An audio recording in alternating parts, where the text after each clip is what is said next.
the alchemy of fear. Learn how to be okay in standing in a place of the unknown, because that is the place where possibility is birthed, and life without possibility is not life. You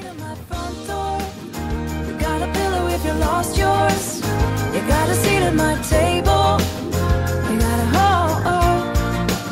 here's somebody who believes you. Let truth remind you. You've always got a place to go to. You got a home. Welcome to The Creator's Journey. I'm your host, Charles Gupton. Fears and obstacles on the journey of creation are things we all face. Every creator who works from the heart faces the same challenges. You are not alone. In each episode, I talk with creative leaders about the mindsets and processes they use to push through their struggles to create and put their work out into the world in order to make a difference. If creating an impact is something you're struggling to achieve at this point in your life, and you believe the encouragement and feedback of a trusted group of creative leaders could make a difference in your growth, I have a solution. I'm leading 2 Impact Accelerator mastermind groups to help a select number of creative leaders achieve objectives that are simply not possible working alone. If you're interested in building a new body of work based on renewed creative energy and deep encouragement to grow, please let me help you do that. Contact me at charlesgupton.com. And thanks for joining me on this journey.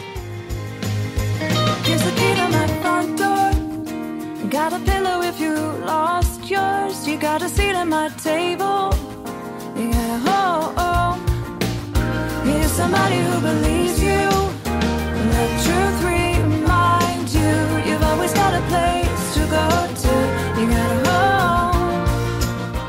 I am so honored to have Jonathan Fields as my guest today because he has had such a profound impact on my life over the last few years and a huge influence on the startup and direction of this podcast.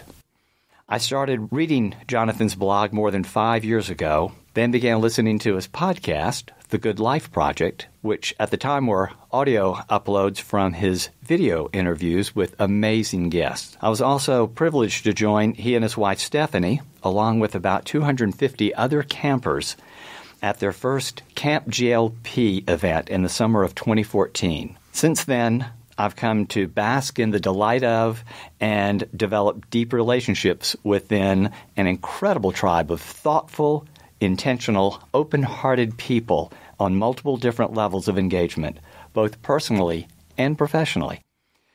Jonathan is the author of 3 highly acclaimed books, Career Renegade, Uncertainty, and most recently, How to Live a Good Life. He's been a lawyer, yoga instructor and studio owner, and a serial entrepreneur since he was still in school.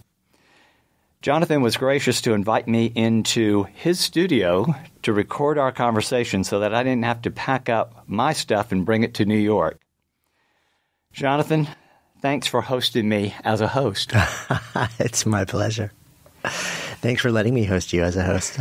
Let's talk a little bit about Good Life Project. It's not just your podcast, it really is a movement. I want to hear a little bit about how it got its start, where it's brought you, some lessons you've learned about leadership versus managing process, the importance of creating the right environment for people to open up their souls, and really whatever else might lead listeners who can't yet fathom what an event like Camp GLP can do for opening one's mind to possibility. Let's hear about it. Big questions, all. Good Life Project is the manifestation of a lifelong quest for me to figure out what are the big levers in the human condition. What are the things that make a difference in the way that we live our lives? What are the activities, the relationships, the ideas that make the biggest difference, that allow us to wake up in the morning, feel like we're doing what we're here to do, we're connected with the people we can't get enough of, and we're making a difference in some way. and that whatever potential lies within us is being fully tapped and expressed. And that has been a series of questions that's been in my mind for my entire adult life. I was recently asked when I could trace this back to, and I really think it's probably in my late teen years. I've been aware of that sort of seeking side of me, and it's taken a lot of different forms, from creating media, to teaching yoga, to building companies, to writing books, to speaking, to really building communities has become sort of like the central theme, building intentional communities. Every company that we've built has been built around intentional community. And I didn't really realize that was even what I was doing when I was doing it. It's been a very recent I turned 50 last year, and it made me reflective. And I started looking back, and, Steve Jobs' famous quote, you connect the dots looking backwards. And I feel like I have enough dots at this point in my life so that I can start to see how they weave together. And that was one of the things that really emerged. So, Good Life Project is on the business side, it's a media and education venture.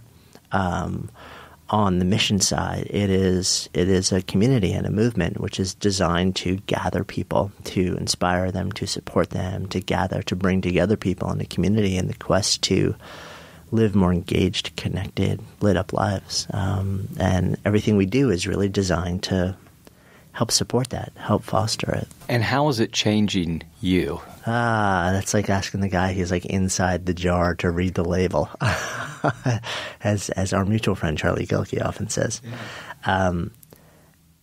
In a lot of ways, it's served as a vehicle for me to discover who I really am and what matters to me, and also who I'm not, and who and what doesn't matter. More importantly. Yeah, so I can say it's gotten me a lot of practice in saying no, which is, a profoundly undervalued skill. I just find it funny. I have plenty of friends who say, well, this was, I decided to do a year of yes. Everything that came to me, I said yes to. And I was like, that is a fantastic experiment. And I'm at a point in my life where I'm in the season of no. But in the name of being able to say yes to a far smaller number of opportunities that really moved the needle for me. I said no to a whole bunch of things so I could say yes, just be hanging out here with you today because that matters to me. You're a part of my community, and that's important to me. So I think learning to discern between opportunities that are a hell yes, a hell no, and I'm not really sure, is a skill that's really emerged through growing this thing. And at the same time, I'm in business with my wife now, which is an amazing blessing. We learn more about each other every day through that. I am in community with this vast and growing tribe from literally, you're part of it. We're a global bunch. This is, people get on planes, trains, and automobiles from around the world to play. And so just to be able to have those relationships and see how everyone is going about their lives in different parts of the world is amazing. And to have been fortunate enough to figure out a way to actually call my somewhat maniacal quest to find embodied teachers and learn at their feet, to call that my living, and to be able to actually fund my voracious quest for knowledge and turn it into something relatively full-time is, that's powerful, because my single biggest strength when I take strengths-based assessments is love of learning. So for me to be able to actually fully stand in that strength means that I want to be learning all the time, and learning and growing and applying. And Good Life Project has become a venture that allows me to do that, and that's pretty awesome. That is awesome.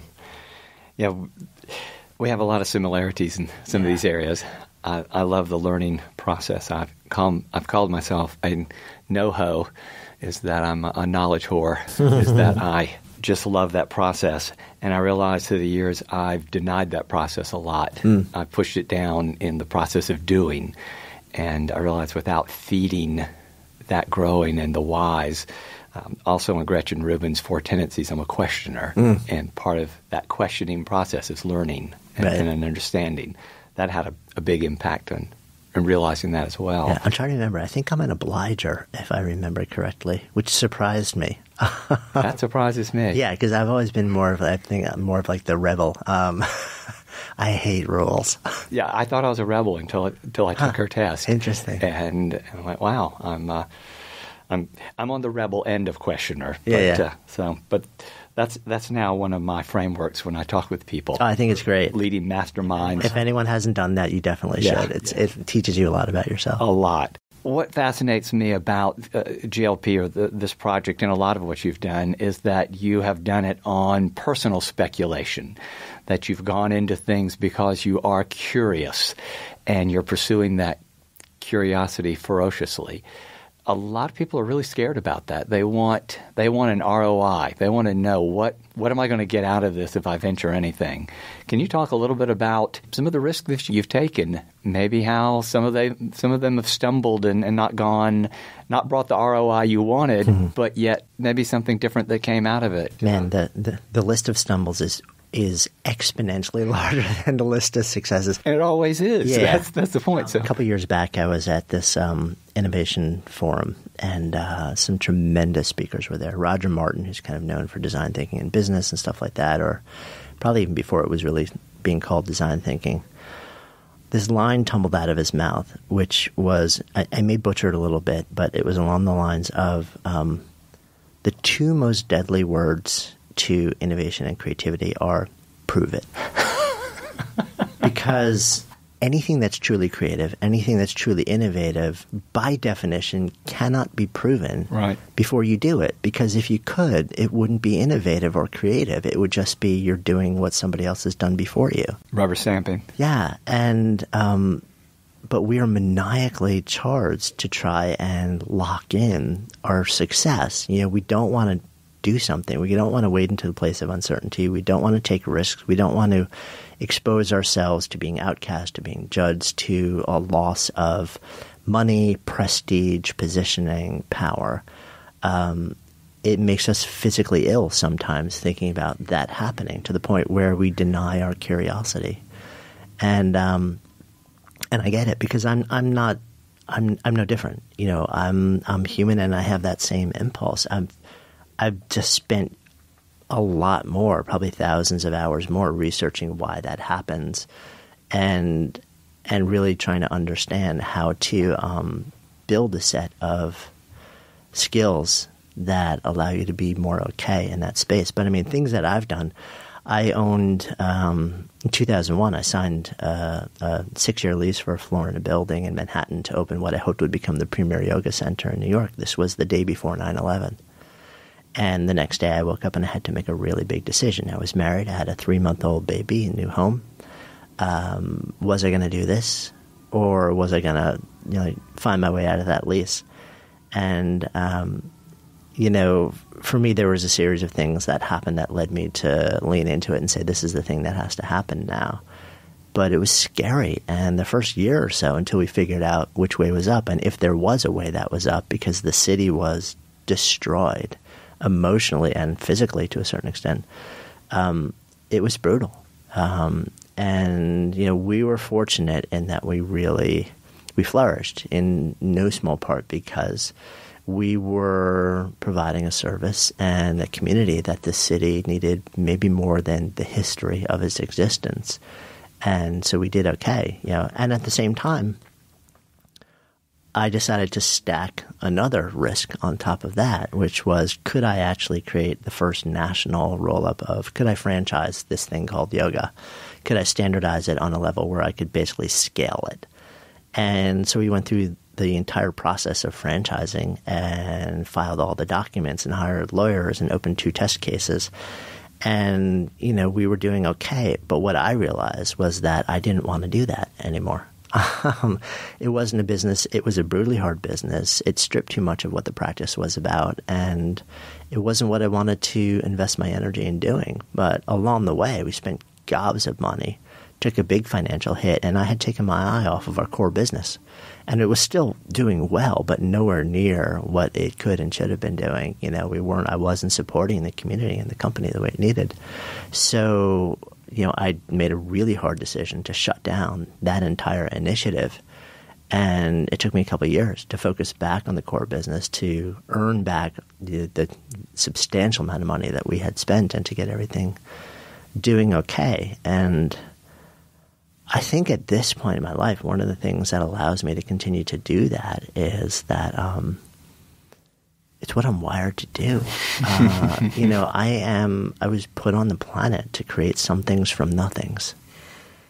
And I don't know any other way, even when it sometimes causes me pain. But what I do know is that I've now developed a set of practices that allow me far more grace and ease living in the abyss than I had for the first 4.5 decades of my life, because there was a pint of blood that got taken out of me every time I made something. Yeah. You talked a little earlier about connecting the dots in terms of looking where your path has come, or successes, or whatever that is put together. But also looking back, we can see at times pivotal moments that we don't see are pivotal at all in that moment. Are there a couple of others that, looking back, really changed the course of where you've gone and who you've become, that you want to talk briefly about?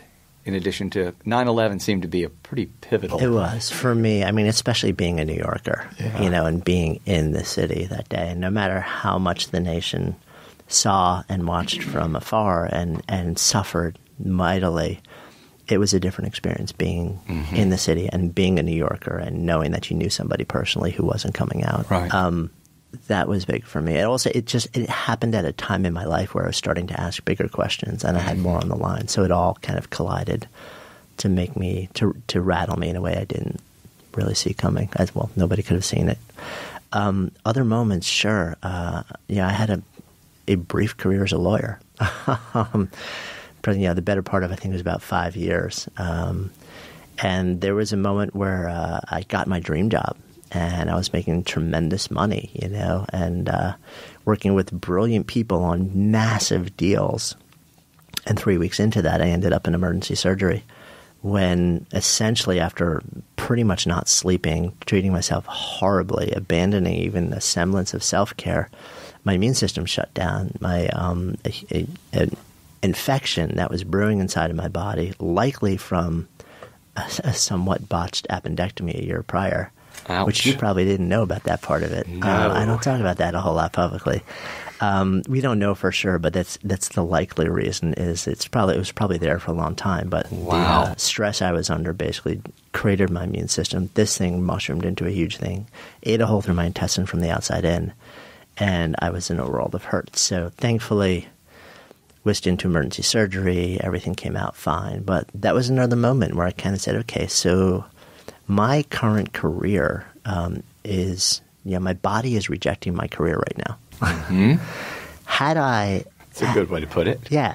Had I looked at this and said, I want where this is leading, I very likely would have figured out a way to make myself okay along that path. I would have reconstructed my life to take care of myself. I would have found mentors. I would have changed the way I was practicing and made different decisions. But I looked down the road, and I didn't have a desire to attain where it was taking me. I had no desire to be a partner. And so those things led me to basically say, maybe there's a different thing that I should be doing. Yeah. That's a big moment too. And of course, becoming a dad, there's nothing that changes the world more than that. It's like, okay, so boom, you are number 2 forever.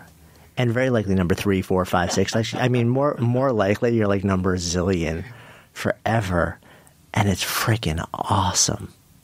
And it's hard, and it's amazing, and it's beautiful, and Yeah, I've never been happier knowing that I don't come first. I've heard that from a number of moms and dads. It said it's just revolutionary. It changed them so much for the better. Yeah, and also, I mean, I'm married 19 and change years now, and I'm now in business with my wife and love of my life, and it's, they're probably the more I think about it, there are so many pivotal moments. But yeah, I get it. We don't have children, but we've been married. Linda and I have been married for 37 years and worked together through a huge part of that, in and out. Started out running a newspaper and done corporate work together, and a lot of work. And people ask us, probably similar to you, how do you do it? Yeah. We don't know how not to do it. It's such a joy. Yeah. And that's just... and we're asked pretty regularly, how does that work? What can you lead a workshop or do something on it? We're like, honestly, no. Because we don't know. Yeah, it works for us. Yeah, I get it. And we haven't really been all that inspired to try and deconstruct it right now. We're just like, it's good. It's working. Let's just roll with it. Don't pick at it. There's a point of leverage that comes in having public recognition or fame that allows you to have a more credible foundation or a platform for your message or your work. But there's a point at which your platform can become the work focus, just keeping that up. As a result, work can become less effective. You can get less curious. How have you dealt with that as your notoriety in your tribe? I mean, folks come to you to speak and you're in more demand. How have you balanced that? I mean, back to what we talked about earlier, saying no. How do you balance knowing when to say no, keep your creativity up? Any other insights in that area? Yeah, fitfully. I wish I could say I'd mastered it, but I haven't. It's still a struggle for me. It's still something I deal with every day. It's an amazing blessing. There's so much grace and opportunity in having reach, in being in a position where, people want to know what's on your mind. It's incredible. Right. And at the same time, especially because I'm wired socially on more of the introverted side of the spectrum, I don't have an ego need to be forward facing and to. Yeah, that's huge. So for me, that's the constant balancing act. Is that I fill my tank when I'm more in solitude or intimate, deep conversations with one or a smaller number of people. So how do I honor my commitment to lead a rapidly growing community of people who I love, and at the same time honor my need for privacy and to refill. Right. And so I'm constantly running experiments. We've spent a couple of years together in living communally at Camp GLP with hundreds of other people from around the world 24/7. And what everybody has kind of come to know about me is that they'll see me kind of hyper public for a chunk of time, and then I'm nowhere to be found. Right. And that's intentional because I know myself enough now to know that I'm better when I honor the things that empty me out and the things that fill me up, and I pull back. So, and as we build our social platforms and our profiles there, it's not just the Jonathan Fields show. We have people who are our ambassadors and our voices in our communities who are sort of deputized with, they're part of us. They understand the ethos. They walk it and talk it, and we trust them to help moderate the growth of our communities and the interaction in it. So it's a matter of trusting others to sort of carry the message forward. Right. And I don't have a need to be the person who's out in front or up above. Never have, and I don't think I ever will. I heard it said a number of years ago, and I don't know who to attribute it to, but it's amazing what you can accomplish when you don't care about who gets the credit. Yeah, so true. Many of the listeners to this show are creative professionals who have to create on demand. They're on deadline. They're consistently trying to raise the bar on the quality and the quantity they've got to produce and put out into the world. But raising the bar and doing new things come with a lot of risk. How do you balance or talk with people who are struggling with those kinds of issues when if they don't cross the bar, if the campaign doesn't work, if things flounder, when the client wonders if you've got what it takes to keep the account, and the imposter syndrome comes out, the monkey voice that comes out and says, maybe you're not good enough. Yeah. When folks come to you, I mean, first of all, what do you do when you struggle with it, and what kind of counsel do you give when you put your arm around someone's shoulder? I never struggle with that. I didn't think so. That's why we're here talking with the guru. Oh my God, please. Right. At this point, I meditate a lot. Right. I take care of myself. And I go out and I just do it. The creative industries are brutal when it comes to this, though, because the ethos in that industry is that you are only as good as your last successful campaign. And that is a hard, hard way to earn a living. That's a tough road. It's a really tough road. And yet, agencies will staff up because, a new client has just come in, and so 2 years later, if the client decides to put the account under review and they award it to somebody else, then the agency staffs down. And if you were hired as part of the team that's going to serve that one particular client, you're out the door. So you're constantly freaked out about the fact that how am I going to do something which will make the client like me so that I can keep my job, so I can pay the rent, so that I can take care of my family and make them okay. And at the same time, you want to push the envelope. I mean, you're here to do creative work. You want to do your great work in the world. You don't want to just sit there and say, oh, another one of these, quote, safe campaigns. Oh, here's a safe idea that I know the client will sign off on. Right.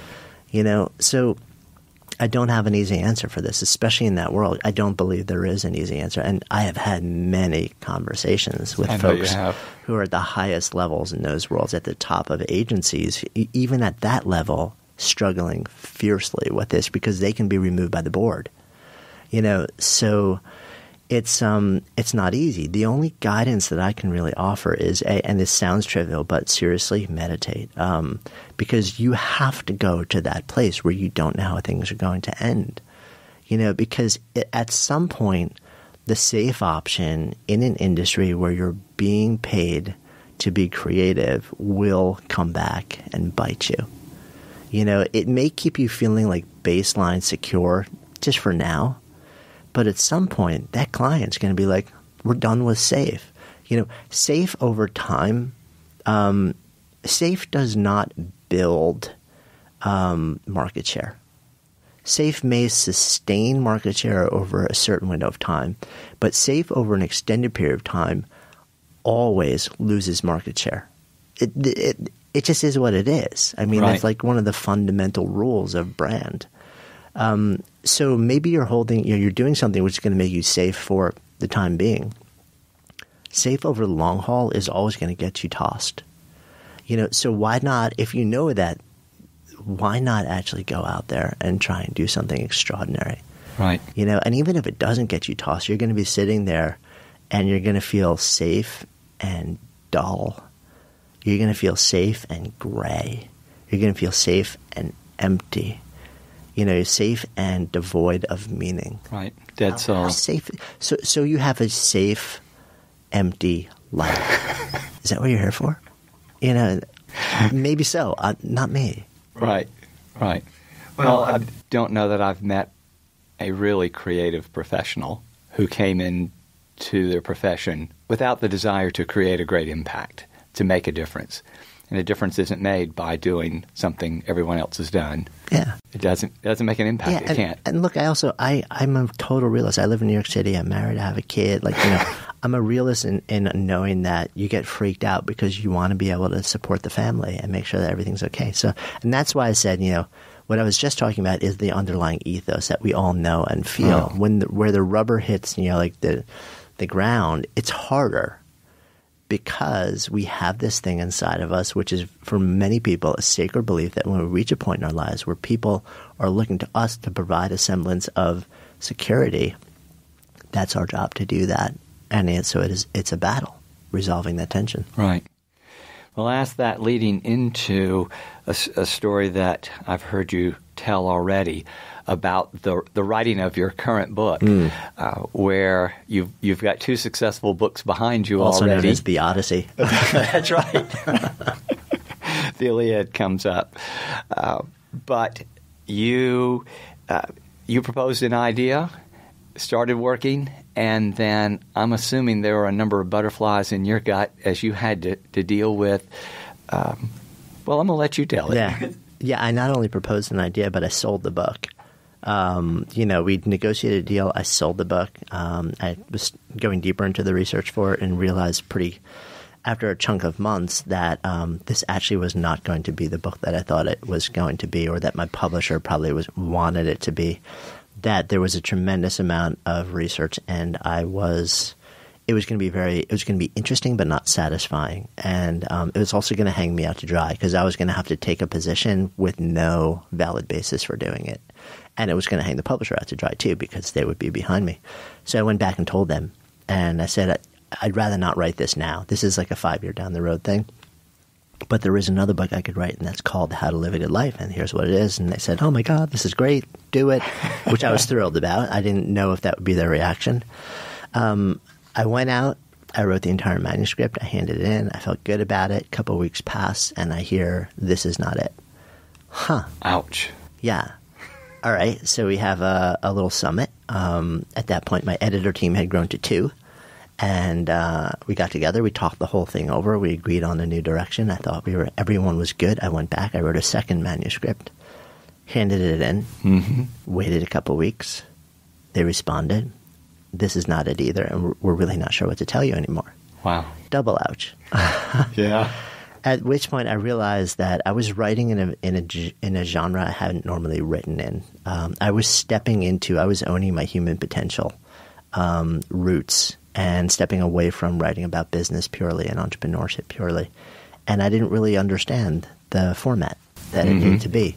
So I went out and I actually bought most of the best-selling books in the space over a decade to see if I could deconstruct a framework, because that's the way my brain works. It's all about pattern recognition. And in fact, I could.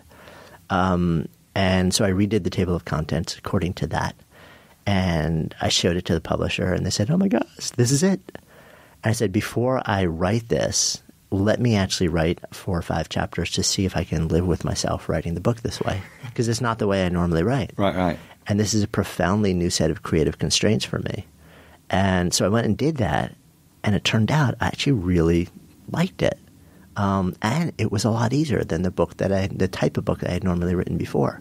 I showed them the pages. They said, yes.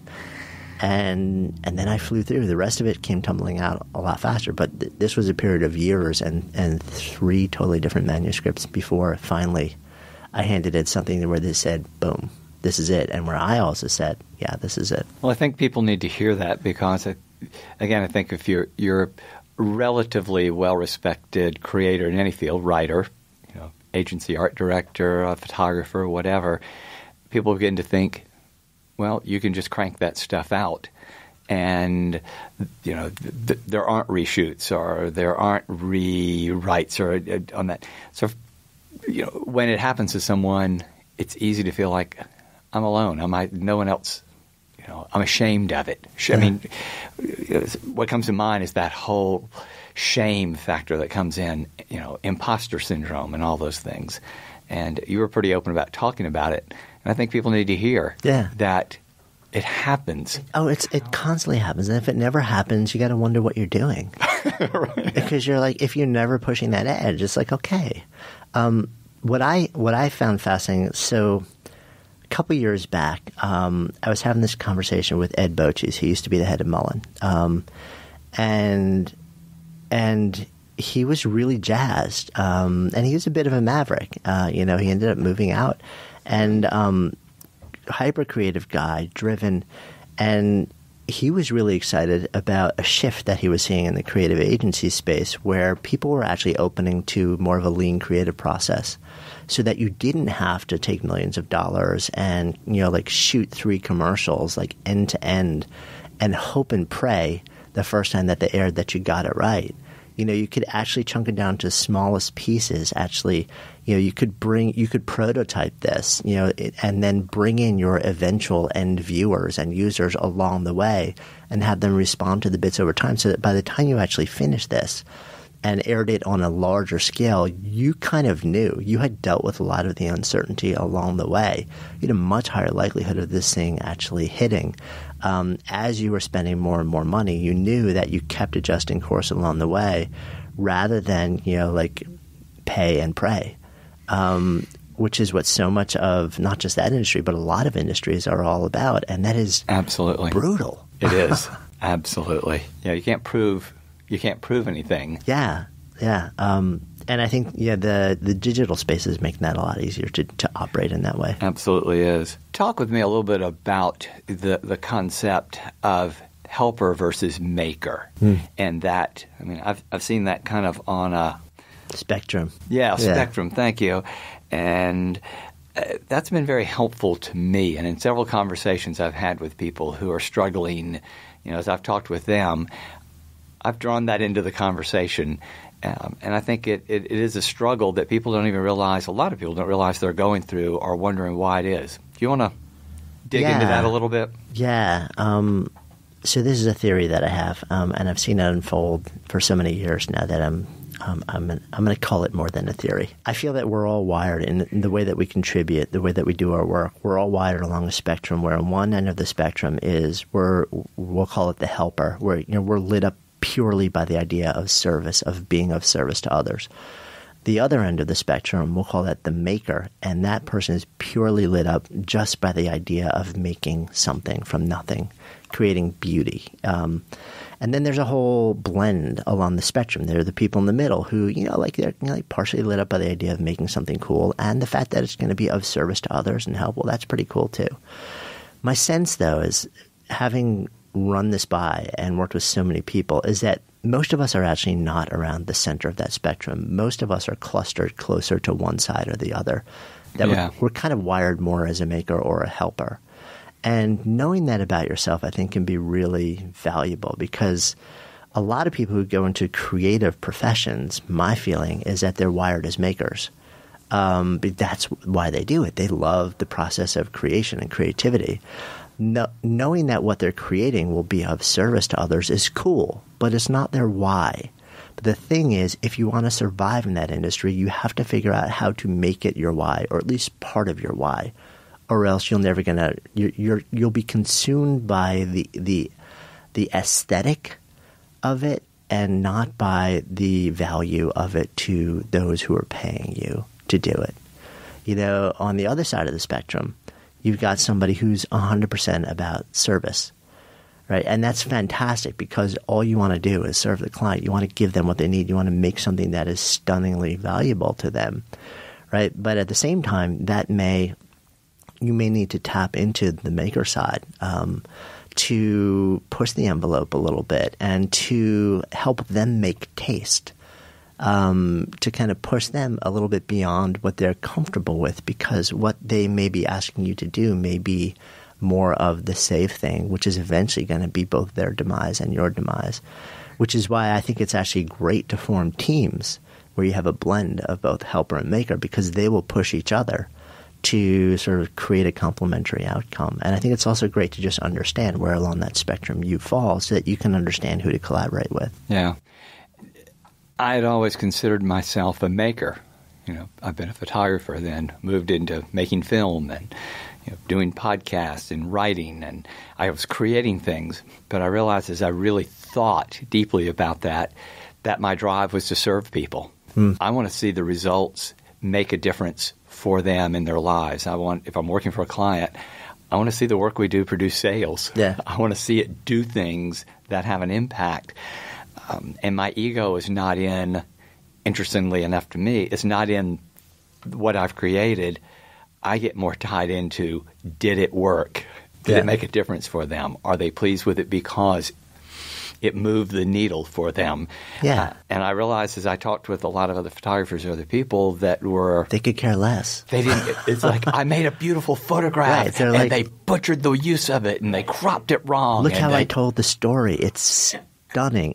But I think the really important thing to understand this is that there is no judgment in being one or the other. Right. And as a general rule, if you find yourself... It's not like me, right? Right, of course. Okay.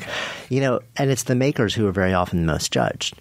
Right? Because It's like, no, there's something wrong with just doing something because there's something in your heart and your head that must get out. Right. Like that is your culture.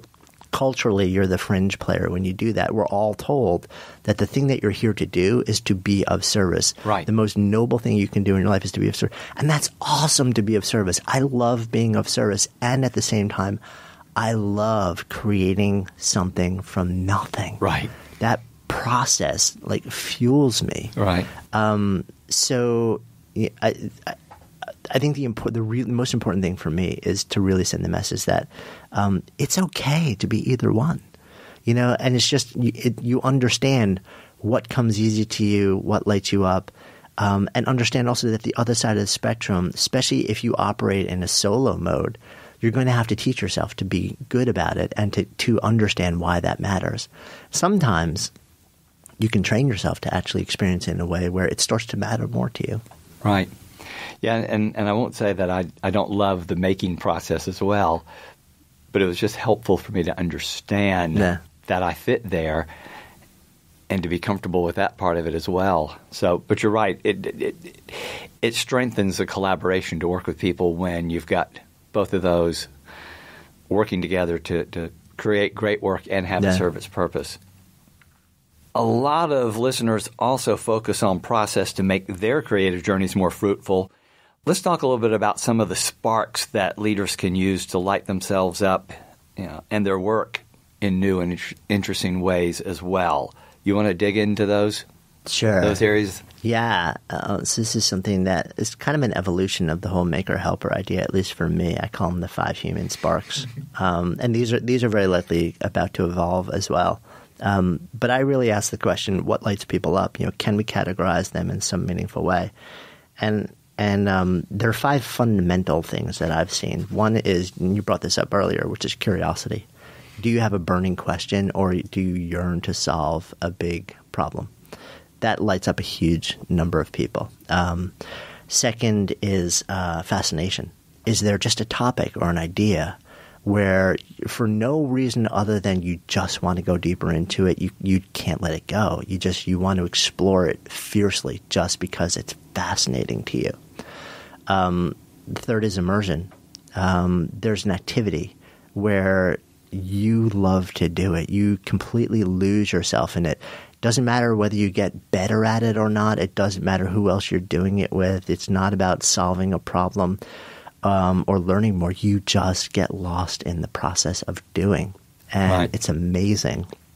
We have a mastery spark, which is about the process of getting as good as you can get at something. And sometimes it doesn't even really matter what that something is. You're just kind of wired for progress. And then finally, a service spark. You are most lit up when you know that in some way you're helping others. And what I found is that we tend to all be a blend of these, but we also tend to have one that really leads pretty predominantly and very often in different seasons of our lives. Sometimes for our entire lives, but I've actually seen that evolve over different seasons of our lives. And I think understanding what sparks you can be super helpful in understanding what work to explore it and what to really try on for size, and also what to avoid. If you're someone where you're all about the big question, that find yourself a burning question, finding yourself a big, complex, badass problem to solve, and go about spending days, months, years, or your whole life trying to solve it. Absolutely. It seems like the through line of your newest book, when you talk about the 3 buckets. At the time when you first brought that up, I think it was a couple of years ago when you were sussing this out maybe for yourself a little bit, it fascinated me as a way of simplifying, all of the kinds of things that was going on in my life and how to kind of categorize and group what I'm doing. And so that was a helpful framework around. I've kind of modified it for my own use a little bit, the way that I've wrapped it in there. that I'd like to throw out at you at some point. But since the basis of the book is, or at least broken down into those three, and they are kind of encapsulate a lot of little things that pull together into some meaning. You want to break those out a little bit and help people understand how it can simplify some things for them too? Yeah. So the idea is, in writing the book, the last thing I wanted to do is really just throw out more information. We have enough of that. I wanted to create a tool, a visual idea that was so simple that people would hear it once, remember it for life, and that it would guide your behavior. So the idea behind Good Life Buckets is that imagine your life as 3 buckets. 1 is vitality. That's about optimizing your state of mind and body. 2 is connection. That's about cultivating deep and meaningful relationships. And 3 is contribution. That's about how you contribute to the world. Very often it's the work that we do in the world, whether it's paid or unpaid. A good life is creating a daily practice of doing a little something to fill those buckets to become as full as they can be, and then sustaining that process where you just kind of keep going around every day and watering them a little bit, because they all leak. And if you don't take care of them, eventually they will run dry. Boy, do they. Yeah. So it's a really simple visual. And the idea behind that was there were so many different ideas that I was working with in frameworks and spreadsheets. And it just really occurred to me. I said, you know what? Our community tends to be folks who already have complex, overburdened, fast-paced lives. They're in the middle years. The last thing they want to do is have to sit there and figure out how to deconstruct this new theory and how and play with complexity. You need something that is so simple that you just hear it once, you remember it, and it's actually going to guide your behavior. So I can wake up in the morning, take 10 seconds, take what I call a snapshot of my buckets, and have a pretty strong sense for where I should focus my energy that day. I may see that my connection bucket is really low because I've been working like crazy and I've been ignoring, I haven't been having dinner with my kid and my wife and friends are, we've been out of touch, and I may say, and I'm feeling that. I'm feeling the pain from that. And today I'm going to make sure that I actually set aside a little bit of time to call my mom, to have dinner with the family, to, not text, but actually talk to somebody I love. And so that was really the idea of the buckets. And it's about creating something that is almost deceptively simple. It's almost like it's so simple you can't believe it works. But then, as you've seen over the last chunk of years, I've actually been testing it. So it's not just about me and seeing that it actually is going out into the world and doing what I hoped it would do. So I kept thinking to myself, this needs to be a little more complicated just so people buy that it's real. Then I was like, no. The beauty of it is that it's simple enough that people will actually do it. Simplicity. Yeah, it works. One other area I want to touch on before we get away is something that's been a burr in my seat at times in community, especially in creative community, when people talk about manifesting their intentions and just having vision boards and seeing things and letting the universe bring it all to them. And I was reading in your book where you had kind of laid out kind of the 5 guidelines, and I kind of looked at them and I highlighted 1 or 2, and I thought, well, these I can go with, but the others, I'm not buying them here. I don't know where Jonathan's going here. As I read on, I realized you weren't quite buying them either.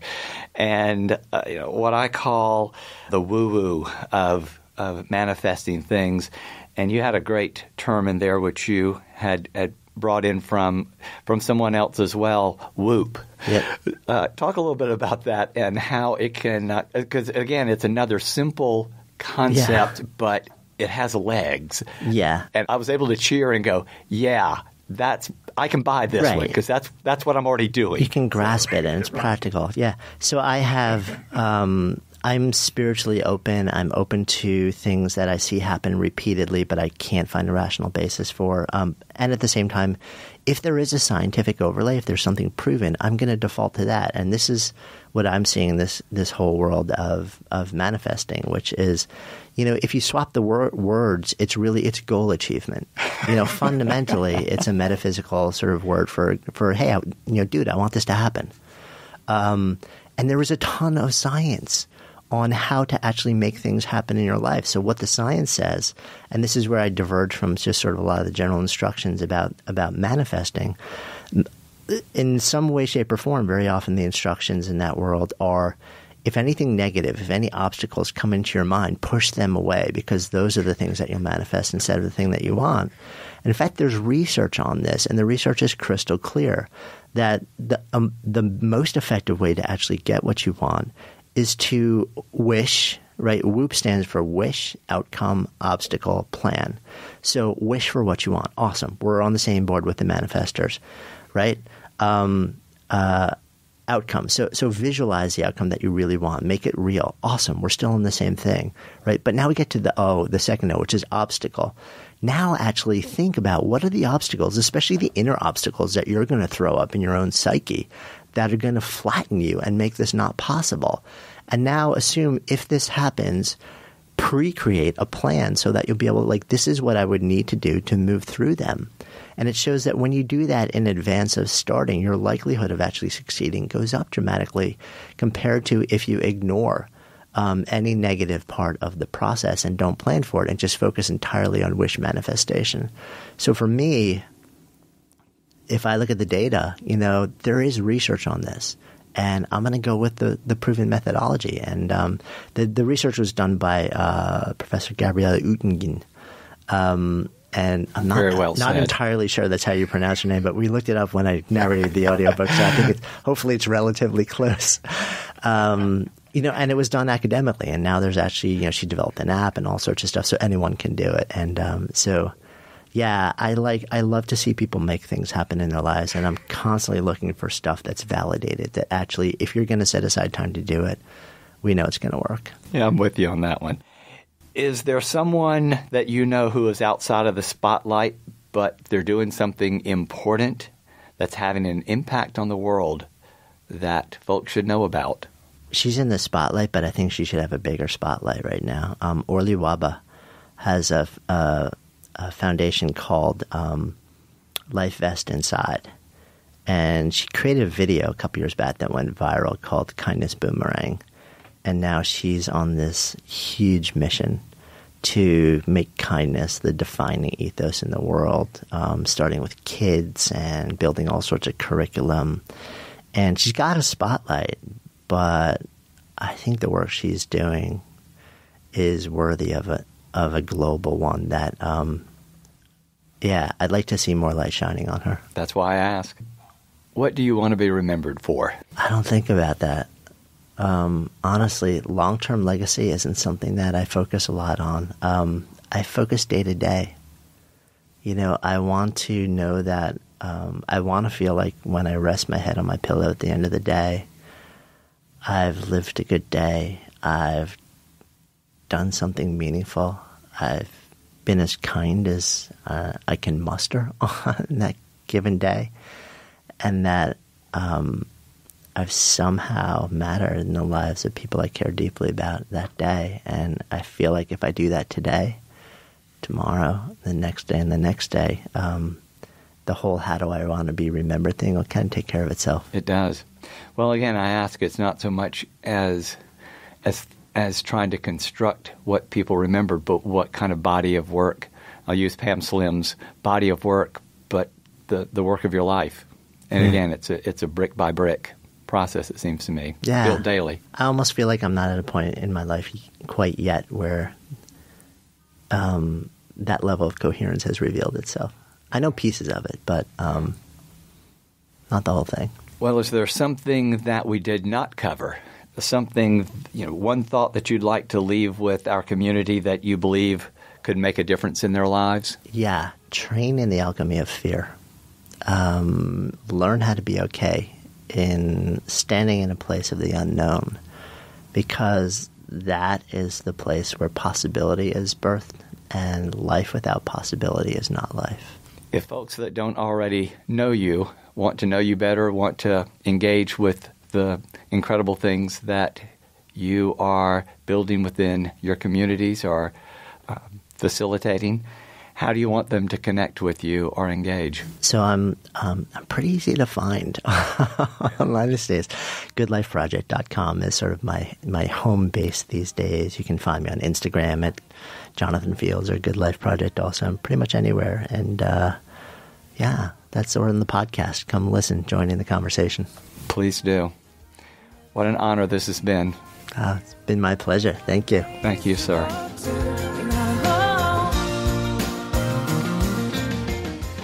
Thanks for listening to The Creator's Journey. If you enjoyed our theme music, the name of the song is You've Got a Home by Krista Wells.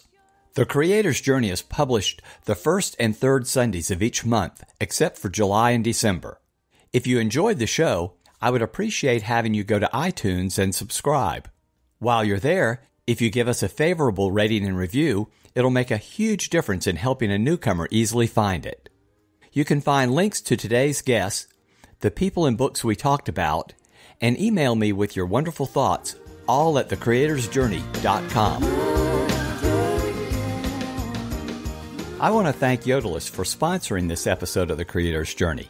Yodelist is an interactive marketing platform for people in the creative world. With a vetted database of contacts from across the industry, Yodelist helps photographers, illustrators, creative directors, designers, producers, stylists, and many others to locate potential clients and gives them the tools to make those connections happen. If you want to find out how Yodelist helps creative people find one another for work, just go to yodelist.com. Today's podcast is also brought to you by audible.com. Get a free audiobook download and a 30-day free trial at audibletrial.com/TCJ. There are over 180,000 titles to choose from for your iPhone, Android, Kindle, or MP3 player.